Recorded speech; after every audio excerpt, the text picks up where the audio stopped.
Start అయినా రాజకీయాల గురించి ప్రస్తావించడం అనేది చాలా సంవత్సరాల తర్వాత మళ్ళీ ఇదిగో ఇప్పుడే జరుగుతుంది. దానికి ప్రధానమైన కారణం తమ్ముడు పవన్ కళ్యాణ్, అలాగే చంద్రబాబు నాయుడు గారు తెలుగుదేశం నుంచి, బీజేపీ నాయకత్వం వీళ్ళందరూ ఒక కూటమిగా ఏర్పడ్డారు. అది చాలా సంతోషం, మంచి పరిణామం.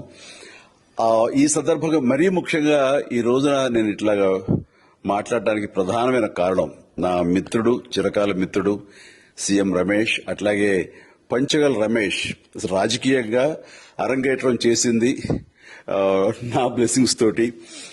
అది తను ఆ రోజు నుంచి ఈ రోజు వరకు కూడాను ఎక్కడున్నా నా దీంట్లోనే ఉంటుంటాడు. అలాంటి పంచగల్ రమేష్ అండ్ సీఎం రమేష్ గారు వీళ్ళు నాకు కావలసిన వాళ్ళు ఇద్దరు కూడాను అనకాపల్లి కాన్స్టిట్యున్సీలో ఎంపీ క్యాండిడేట్ గా, అలాగే పెందుర్తి ఎమ్మెల్యే క్యాండిడేట్ గా వీరు నిలబడటం అన్నది నాకు చాలా సంతోషంగా ఉంది. ఎందుకంటే ఇద్దరు చాలా మంచి వాళ్లే కాకుండా సమర్థవంతులు. ఇలాంటి వాళ్ళు అలాంటి కాన్స్టిట్యున్సీకి, దాని అభివృద్ధికి ఎంతగానో దోహదపడతారు అనే నమ్మకం నాకు చాలా ప్రగాఢంగా ఉంది. ముఖ్యంగా సీఎం రమేష్ గారికి కేంద్రంతో ఉన్నటువంటి సంబంధాలు, అనుబంధం ఇది మరీ మరీ ప్రత్యేకం. నాకు అది ఎప్పటి నుంచో తెలుసు.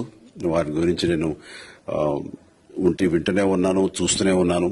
అండ్ ముఖ్యంగా ఆ కాన్స్టిట్యున్సీ, అనకాపల్లి కాన్స్టిట్యున్సీ అభివృద్ధికి ఈయన పరిచయాలు, కేంద్రంతో ఈయనకున్న సత్సంబంధాలు ఎంతో ఉపయోగపడతాయి. తద్వారా రమేష్ అలాగే మిగతా ఎమ్మెల్యేలు అందరూ కూడా ఎవరైతే అభివృద్ధి చేయాలి ఆయా ఎమ్మెల్యే నియోజకవర్గాలు అనుకున్నారో అవన్నీ కూడా సజావుగా సాగిపోతాయంటానికి దాని వెనకాల సీఎం గారి కృషి డెఫినెట్ గా ఉంటుందంటే ఎలాంటి సందేహం లేదు.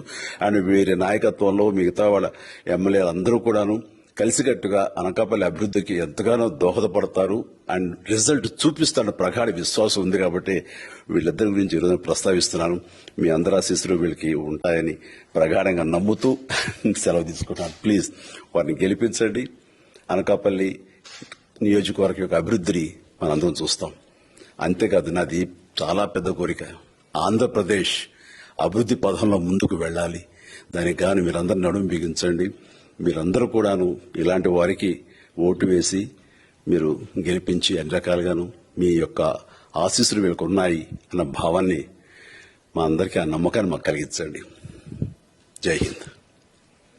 ఇందులో